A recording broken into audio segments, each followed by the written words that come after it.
I'm not a social media expert. Hey, welcome back to Brow Tab. This is a channel for entrepreneurs who are ready to take their business, their income, and their lives to the next level. I'm Alex, your host. Welcome to my new signature series, an interview with a social media user, asking them expert social media questions. So this stemmed from having a scheduled interview for YouTube with a social media expert, with a social media guru, whatever you want to call them. And this had been planned for a very, very long time. And after two really kind of shitty cancellations, really, really late reschedules, I am the type of person who was just like, fuck it. Like after the first one, I was like, fuck it. But by the second one, I was like, no, I am like just so done. I just cut off in those moments.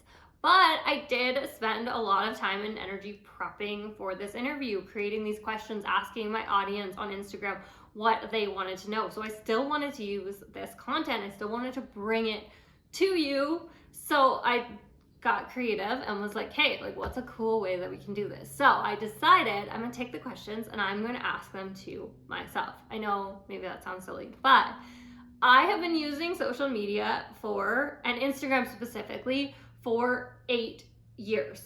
8 years, maybe a little bit longer. And I have been creating content, posting content, consuming content, but I've also spent a lot of time learning how to use social media. I've taken courses, I've listened to podcasts, I've spent money on it. So no, I'm not an expert, but I am someone who has studied it and has used it every single day and a lot of my day for over 8 years.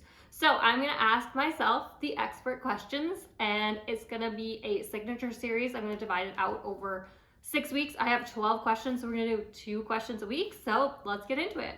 Okay, let's have some fun with this. I got this little mic. We're gonna interview myself. So question number 1 was, how did you make the transition from being a beauty business owner, a beauty artist, to changing into creating an online business, an online education platform?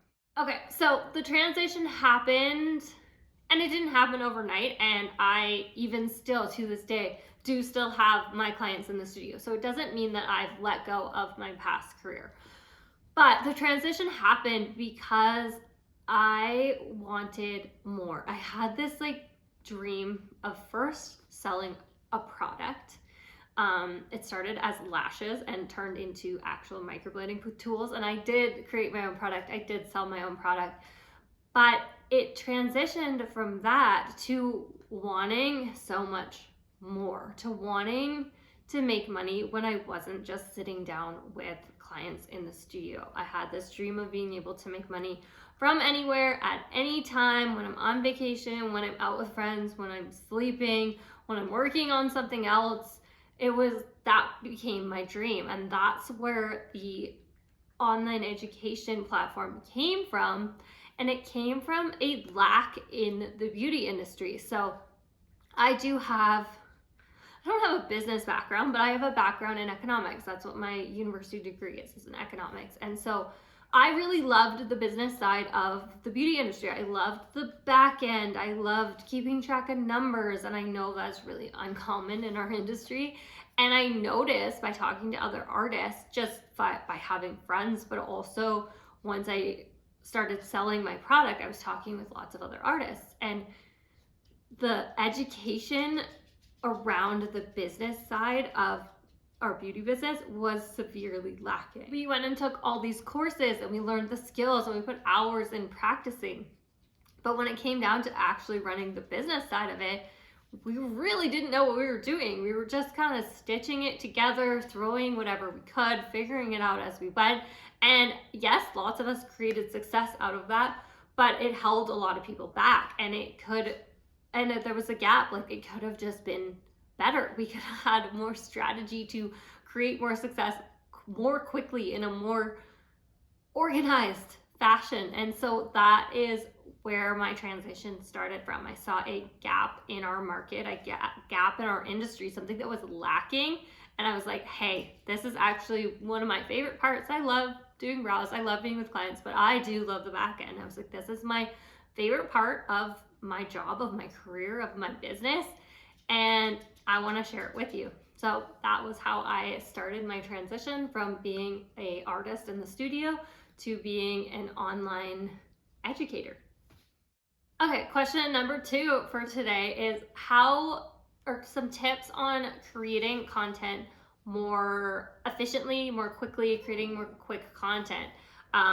Because I know a lot of my audience are beauty business owners, and you're spending a lot of time in the studio actually working with clients. You have a life, you have a family, you have a husband, you have whatever, you got other things going on, and creating content is not always your number one priority, but you know that you still need to do it. So what's some tips on how to create it more efficiently, more quickly? My advice has probably changed from what I would have said even like 6 months ago, but it's a 3-parter. So the first is to stop creating and start documenting. B-roll is such a huge way, or great, huge way, whatever words you want to use, to create content right now, to share content right now. And it's so easy to make. You basically just set up your phone and record yourself doing whatever it is that you were already going to do. Yeah, you can stage some too, which can be fun, but that's another point.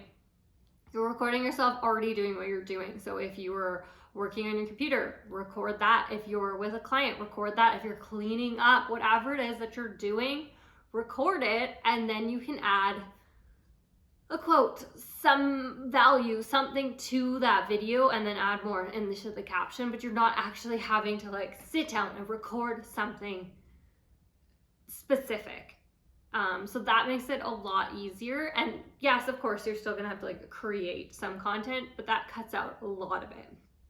The second piece that I would say for creating more quick content is to stop overthinking it. You have that B-roll, or you have photos of your work or videos of your work. Stop questioning it, just fucking post it. Whether it's to stories, whether it's a reel, whether it's a post, just share it.